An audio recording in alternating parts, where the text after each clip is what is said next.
I'm off to the local radio station to do a little radio spot with the Chamber of Commerce about what I do and stuff. And then after that, we're going to do what's called an ambassador visit. A bunch of other business owners and chamber members will come interview me about my business in person, kind of at the Chamber of Commerce with the truck, since I don't technically have a business location.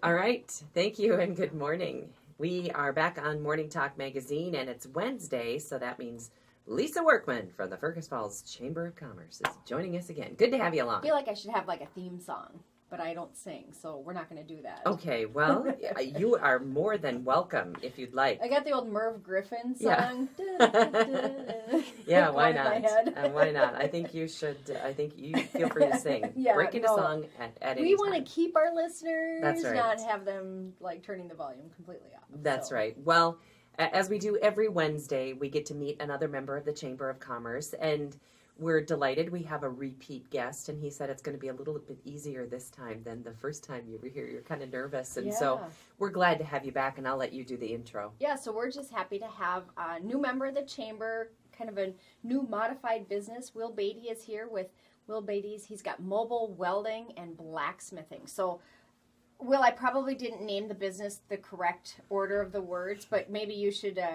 fill it in so that, okay, folks, get your pens ready. You're going to want to write this one down. Okay, it's William Beatty Welding and Blacksmithing. Perfect. See, that's why I let you do the intro, because I knew I would screw it up. So, and he just said his office is on wheels and it's parked outside, right? It's my service truck. Yeah. And that, I think, is one of the cool things that you do is that you are mobile. So tell us, Will, a little bit about the two main services that you have with welding and blacksmithing and type of stuff that you're working on with that. Well, with the truck, I can do aluminum, stainless steel, and steel. And I've got a stick welder, wire feed. I've got TIG. MIG, STIG, TIG. WIG. Yeah, we don't know what any of that means. Those who I've need it heard know those what it words. is. Okay. If you need welding, you're yeah. in the And know. there's a range of things I can do. Lately, I've been doing a lot of railings and repair work before winter, so that people don't slip and fall. Sure. And with that, I'll go repair it, repaint it, concrete it in, do all that kind of stuff. So start to finish. So like if you, think about it, how many stairs or steps that you've been around and you grab the railing and it's like, ching, ching, ching, ching, okay, you can't see my hand on the radio, but I'm moving it back and forth. Like it's all wiggly jiggly. And if you're watching on YouTube, you can see there what you go. you're So doing. check that out later. Yeah. And I always think, well, what do? You call Will. Well, I didn't realize you did the whole enchilada. I mean, it's more than just the welding, right? You do the start to finish project. And if it's something I can remove, I'll usually take it to 59 finishing and have them powder coat it. Okay. And then I'll come and reattach it, and then it's a lot better than rattle can or something, Sure. Spray can. And then another part of what I do is I service farmers and construction sites. And I've done, aluminum repairs on docks, but then if there's something on a backhoe that breaks, snaps or whatever, I'll go to the construction site and repair that too. Boy, that's got to be really convenient for people. They don't have to take it anywhere. You come to them. I remember growing up on a farm, and we had an air compressor and a little air tank in a wagon. And you had to fill the air tank to run out and fill the tractor tire. So Sure. I was telling my dad all those years, we need a truck with a compressor and all this stuff on there. And now I've finally got that. one that I can go do all that stuff with. And I'm spoiled. If I need to work on my house or something, I just back my truck in and go to work with things. And really, that's what it is. I mean, you've got like a mobile shop or on wheels that, you're really going to save, whether it's farmers or businesses or construction, a lot of downtime because they don't have to, it might be something that they don't have to tow it in. If they're down, you can come to them. Well, especially right now with farmers, most of them have their own mechanic, but right now he's probably driving a beet truck or a corn truck. Right. So they don't have time to spare him. They can call me. I can go right out to the field and fix it, and then they can just keep working. So speaking of call you, what's the best number for people to reach out? We got to tell them that. Yeah, we have to. 218-205-5940. 205-5940. Okay. Got that, everybody? Yeah, got that. Get that Got down. that? Yeah. Right. Because and if you don't need it today, you're going to want it at another time too. Because, like you said, we were talking a little bit about, a lot of folks are getting docks pulled out. And sometimes when they pull out, there's maybe some weak spots over the summer that reappear once the dock is brought out of the water. Well, especially if you've got a really steep bank coming to the lake, and now Yeah. you're pulling your dock out, and it's got all the stress it's not supposed to have, Right. and then things start to tear loose. And then you Well, go, and you oh, want to get that taken care of before it gets it gets really bad. And I would guess the repair that you do is a reinforcement that's probably better than it was in the first place. Generally. Yeah. And then I have a foundry set up too, so if it's a weird part on a dock, I can cast a new aluminum piece. Oh, wow. This guy does it all. I mean know. it. Yeah. Well, that ties in with the blacksmithing. You know, I forge swords and knives, and if I want a guard, well, I'll just carve it out of wood or wax, and then make a bronze or brass or copper guard too. What did you begin doing in this business? Where did this all begin? Maybe let's go back to the beginning. Oh wow, we're gonna go Yeah. Let's go back to when you're like, what, before 9 years old? Well, 13 years old, I wanted a sword out of Sportsman's Guide. And no 13-year-old really gets a sword out of Sportsman's Guide. Right. And I really like Ninja Turtles. And then my sister introduced me to a friend who worked for Arms and Armor out of Minneapolis. And he showed me how to make chainmail. Huh. And then they started getting me blacksmithing books and a forge. Oh. So at 13, I've got some grandsons who you would be very dangerous around. No, he perhaps. he'd be teaching them These skills. guys, they now there's that show on TV, Forged in Fire. Oh, speaking my of that, goodness, they love that show. You would be their hero. well, I've got a really interesting story about that. So as I progressed, I learned, at 15, I decided to go into a welding career and went to Northland. At to be a 15. trailer. At 15, yeah. So then, now at 20, I'm working for BTD, and I'm starting to build my shop up north and things like that. Of course, then I got married and had to move on from there and change direction a little bit. But now I finally got kind of set up, and over the course, there's a weapon called the Hungamunga that I'll show at the ambassador visit. My grandkids know what that is. Well, probably 11 years ago, I made one for a guy. He saw it on a movie and he wanted one. And then, I just make custom things for people. And then, what was it? Like last year, it's on Forged in Fire. Yes. No way. That's So- where they got the Hungamunga. Yeah. Well, so then I go, I've already been making these. So I'm like, okay. So I was working at Innova Industries. I went and I talked to my boss. I says, can we laser cut like 15 of these out of some high carbon or medium carbon steel? Well, so we did all that. I put them on eBay and they're gone. Wow. Really? So, I'm gonna have to talk to you about some Christmas gifts.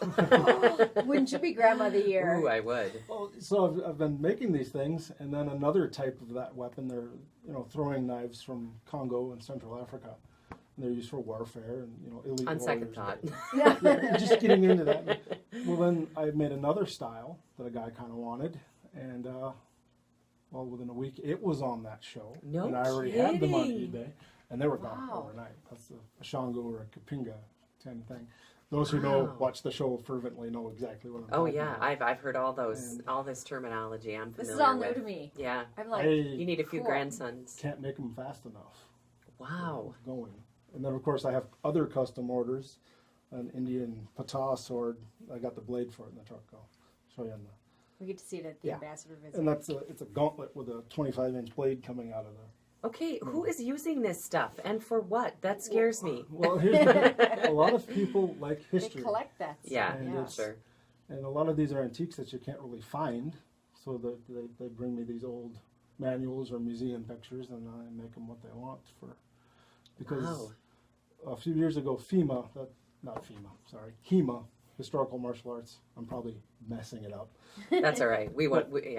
will. The European martial arts are taking more of a bigger prominence now than just the Far Eastern ones. So people are rediscovering manuals with broadsword and longsword and those things from France. What do you think what is causing the resurgence of all this stuff? I mean, I'm betting at age 15, you didn't know that your career was going to take you here. No. Yeah. No. But it's just really, that's kind of the hot new thing. It's big. Yeah. My only regrets is I should have been on YouTube first. Yeah, exactly. But I watch some of these younger guys and stuff that are doing this, and there's one guy in Britain, he makes a living off of just YouTube. He can make wow. whatever he wants. Wow. Yeah. So I still like serving people and making weapons and fixing things for people. So you've got clients that are well beyond the Fergus Falls area. Oh yes, I've got guys in Australia and Wow. But things are getting different because they are functional historical pieces. So there are a lot of laws and so forth that are. I was going to say, I bet you can't send any of those things. You have to be you got to read up on some things, and the customer does too when they purchase something, because we're pretty okay. Well, I don't want to say lax in the United States, but we're pretty A little more understanding. Yeah. For instance, the medieval mace, the standard, shield basher. Those are, what I Yikes. understand, those are illegal in Australia now. Huh. Wow. Because there's certain Wow. things there that.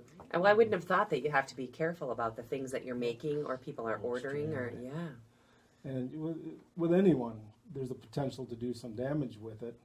So is that kind of the side sort of business would you say that the bulk of what you do is the welding? Well, see, it comes in seasons. So Okay. spring, summer, and fall, a lot of welding. Okay. Fall Especially and a lot winter. of dock work, Yep. I'll bet. Yep, a lot of, and then again, the construction repairs, Yep. the railings, those kind Farm of things. repair, all Yeah. that kind of stuff, yeah. Irrigation. If it's I gotta do metal some and of that. broken, Will can fix it. Yeah. Right. And then once winter comes in, then the custom knife orders and things like that. Okay. My poor customers that have custom pieces, it takes forever because I'm working on your sword and I'm making progress, and then I get a call something's broken, so I have to drop that and go. Sure. And then I have those production pieces like those hungamungas. I'm out of stock, so I got to go do that.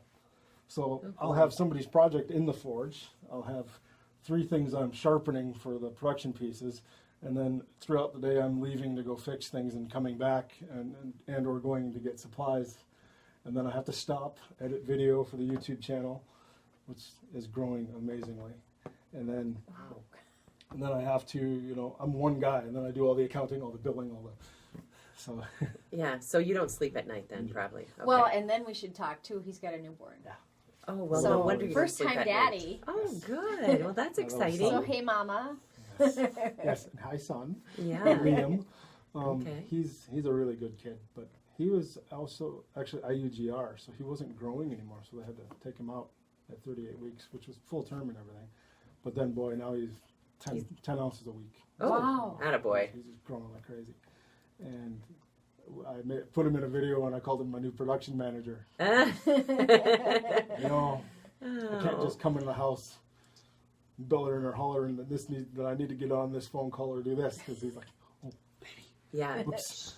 Yes, Yeah. that changes things. too, a Whole little different way of life for sure. But And, my wife she was a graphic designer for Tag Up, and she was so sick and everything, and then he was not doing well, so she's going to be a stay-at-home mom now. So maybe she can be your graphic designer for stuff that you need, huh? can you teach First her how to time do the mom. books? Yes. First time mom. First time mom needs to So- take care of son. That's Yes, priority. And I'm not starving to death. So she wanted to fulfill that role. We weren't supposed to be able to have kids, and now we're blessed with this little guy. And That's fantastic. she's like, if we have kids, she doesn't mind taking the, what we'd call the traditional role of housekeeper and everything like that, which I know from being a bachelor. I lived on mac and cheese before I met her. The cups, I didn't even dirty a pot. There's a ton of work in that, and Oh, welders yeah. don't exactly wear white clothes and bring them home nice looking. So No, I would imagine that you maybe truly get some holy clothes. there was holes in them, and it looks like I fell down in some things. And I repair everything, and you'd think the fertilizer end of thing would be the worst, but the worst Oh, here we go. is beet pulp. Oh. Really? Yes, it's fermenting, and Oh. it's nasty. But there's equipment that breaks that is smeared with it, Right. Ew. and Huh. no. Who knew? 'Cause Yeah, who knew? Sometimes my wardrobe walks in without me. I would. Well, and that's what you and your all business is all about. Will, is that you do the dirty work for folks, especially in their time of need. Yeah. When they've got stuff broke down, whether it's on the job or pulling the docks out or the farm equipment or the construction equipment. I mean, anybody that's working a construction job right now, they're against the clock because it's October and they want to get stuff done while it's still decent weather. With the railings and patching up concrete, it's getting time to stop Right, doing like, that too. So if you've got like loose railings at home or around your deck or anything like that, now's the time to give Wibble a call and get him out to sturdy those up, firm them up a little bit before wintertime. The salt eats away at stuff. Oh, and the last railing I did was post office in Dalton. It's been there since the 60s, and around each post, you could see where the concrete had chipped out around Sure. the post. So now they salt the walkway, and now there's saltwater puddle sitting around Right. the steel post. So just eating away at it, making it Oh, loose. Well, I'm sure that happens at a lot of places. That we can all Right. imagine places we've either been or friends or neighbors or our own homes where that rail is just jiggle, jiggle, jiggle. Yeah. Well, the courthouse in town, I did that 2 summers ago, and there was 3 inches up that was eaten off. The Sure. railings were. Isn't that amazing? What's the craziest job you've ever been called to do? Most recently, the most detailed was a young man had a C20 GMC Chevy pickup, 73, and he's of course like 17 years old, so this is a classic pickup to him. Of course. Yeah.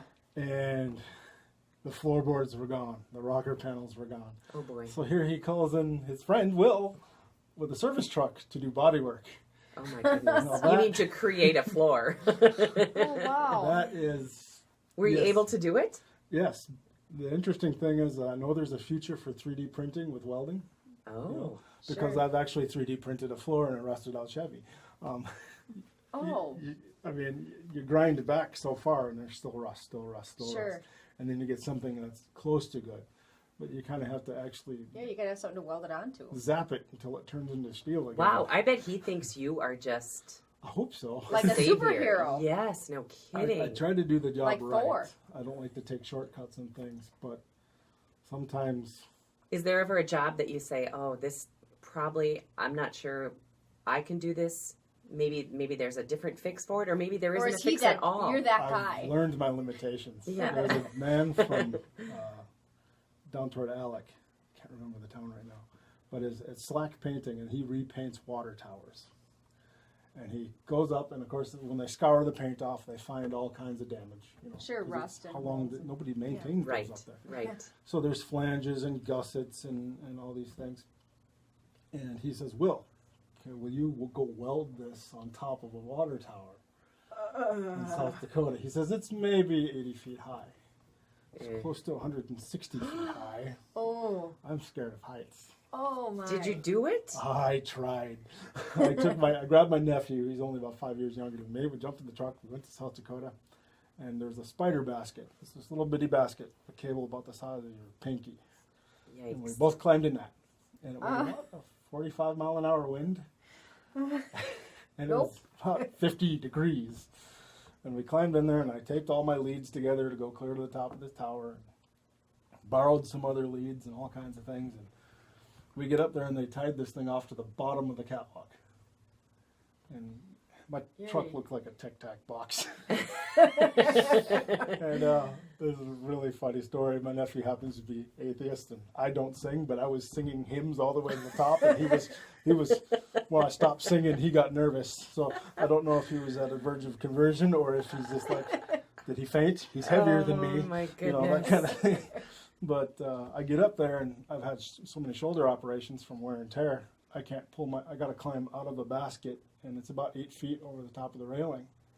So you're going to climb out of a perfectly good basket that tips when you leave, climb over a railing, and then go another 25 feet to the top. Yeah, I'm out. Nope. Yep. I was out when it left the ground. Yeah. I was up. If I could have stayed in the basket, I'd have done the job. But Yep. Yeah, when you have to, yeah, that's just plain not safe. Oh my goodness. I feel like you could tell about a million more stories, but sorry, we are coming up against the clock So here. how does that happen? I know. So if people need to call you, if they've got something they need help with, what's the best way for them to do that? the phone number is Okay. my cell phone, 218-205-5940. And if I don't answer it, it forwards to my wife's phone. Okay. And if she doesn't answer it, you'll probably get a She's- message with her voice. But Okay. leave it anyway. Okay. That So usually whether it's means Will or Susan, Yeah. Okay. Sounds leave, great. leave a message. 'cause And you if may you be in forget the middle of number, something. you can always go to It's Fergus. on the Chamber's website, fergusfalls.com. Yep, check out the business directory and Will Beatty, Welding and Blacksmithing. And then also YouTube. I need subscribers. Yes, go to Subscribers YouTube. are awesome. All You right. can see all kinds of cool stuff, and he speeds everything up so that the 6-hour weld job takes 3 minutes. Okay. Sounds cool. Super well, bad. good to hear that things are going so well for you. What a great bunch of stuff you do. Very exciting. Very very cutting edge right now, too. Boy, Literally. I'll tell you. Yeah. All right. And Lisa, as always, good to have you in. You bet. Good to have a Wednesday. And yeah, we'll see you next time around. And good luck with all the things that you're doing. And yeah, I might have to bring my grandkids out for, a tour or something. They would think that was great. That's I'm going to tell them I know my own forged in fire guy. I mean, that's what I'm going to tell them. All right, coming up on 10 o'clock, that's going to wrap it up on a Wednesday. Be sure to join us for Morning Talk Magazine tomorrow morning.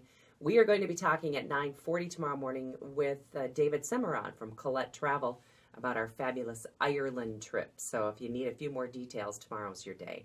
All right, with that, have a great Wednesday. Talk to you tomorrow. The radio spot's over, so now I'm going to the actual Chamber of Commerce for an ambassador meeting. Normally they'd come to my shop, but because it's just my little garage, it's not really a shop. Most of my presence is mobile. I'm going to go there and we'll do the meeting there. So that'll be interesting. I encourage you guys to get involved with your local Chamber of Commerce if you're trying to start any kind of a business. I get a ton of leads from contractors this way because they come to town, they don't know who's doing what in town. So they'll stop in at the chamber, they'll pick up business cards, or they'll just look on the chamber's website for leads as to who can fix stuff if they break down. So it's really a good way to get in your community, kind of help out and get your word out around, get the word out who you are locally. Facebook does an okay job of that, but Facebook and YouTube kind of do the Google ratings so that when someone searches the area, they come up with you. But for some of the older contractors, the Chamber of Commerce is the way they prefer to go through things. So it's like, for me, I think it's like $150, $170 a year. And they hand out, I don't know how many business cards they hand out. And then whenever something comes up locally, a lot of other business owners in town are members. So it's really neat when they need a welder, they just go, oh, he's part of the chamber, he's a welder, we'll call him. So it's a good thing.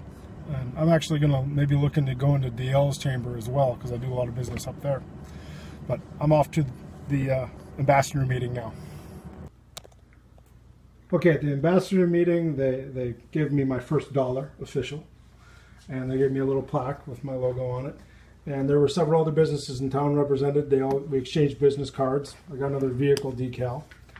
And the nice thing about this was all the conversations on all the kids who want to start blacksmithing and all the people who have dock repairs and things like that. I got a possible railing job out of this deal. Like I said, the chamber is a very good resource for this locally. And I'm really touched with the first dollar in a frame. It's going to go on the wall above my roll-log plate. So at the ambassador meeting, I didn't get to set up a camera. It's very fast-paced. They were off to another business right away as well to give them some encouragement. And there is actually a picture of a bunch of local business owners holding sharp objects by the back of my truck, which is really cool. They'll be posting that in the newsletter. When I get it, I'll put it on my Facebook page.